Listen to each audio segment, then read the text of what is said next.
Stranger Than Fiction.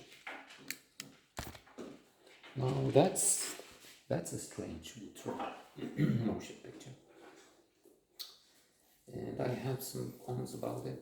Overall, that's much I like, but aspects I didn't. So, if I'm to give a conclusion from the beginning, I would say, I don't know, 84 out of 100, something like that, which is a bit modest in my book. I tend to give some terminal, rather too high marks often, which is distorting, because then what's 100 out of 100 if you give 83, 84, 82 to everybody? Well, there it is, an admission of guilt and incompetence. So you don't have to dislike this.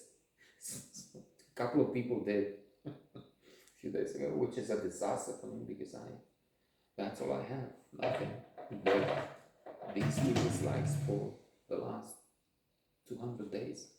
No, I'm probably exaggerating. Maybe just 100 days.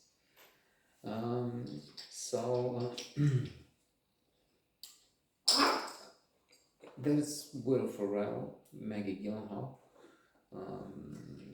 doing an almost perfect job. What they have to play is not perfect. Indeed,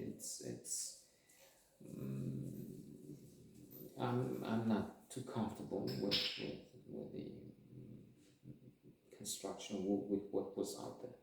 But then there's more to detract, I would say, to put on the negative side. There's Emma Thompson and Dustin Hoffman. It used to be as good as you can get, as good as it gets. Jack Nicholson. One of my favorite films with him. I mean, I would rather take Heartburn over As Good as It Gets. Well, that has Helen Hunt, another weak point for me. I mean, an actress I have an allergy to. I don't like her stuff, not at all. What can I say?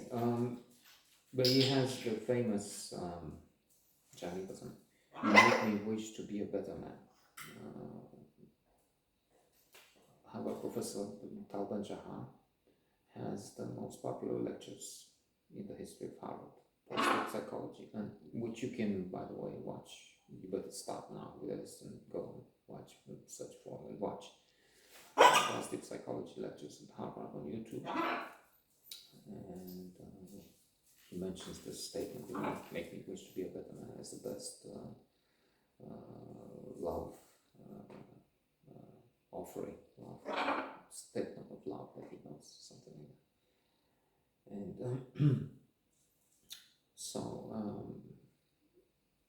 Emma Thompson, yes, she had some glorious parts, some dazzling, effervescent, ne plus ultra, perfect in so much that she did. But then, from one point on, she is suffering from something I see elsewhere. Dustin Hoffman, The Graduate, of course, Rain Man, and so much. Quite a difficult character. It's the 20th time this week I'm telling this story from Adventures in the Screen Trade on the set of Marathon Man. William Goldman tells us in his Adventures in the Screen Trade what a masterpiece. The book to read on films, making, author films, actors, you name it. Ian Wendell, like here, so he was obnoxious. He had his scene where his brother comes in at night and then he has to take in the script a flashlight from the side table. And he doesn't want to do that. Keeps his partner there for 1 hour and the director's look, it's exhausting. What? Because he, for no good reason, let's put it this way, that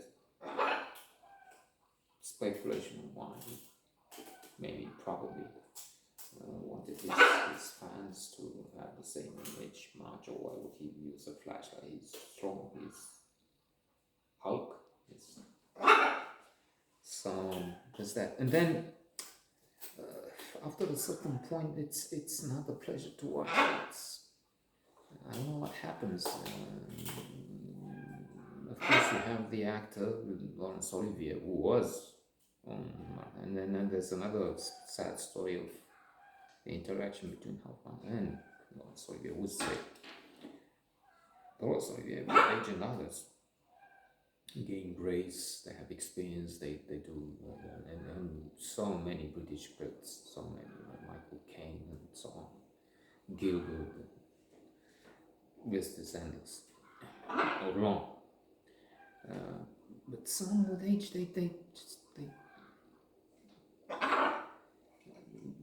it's too much routine. It feels exaggerated or false. I don't know. At least in my, as I said, in my take on this.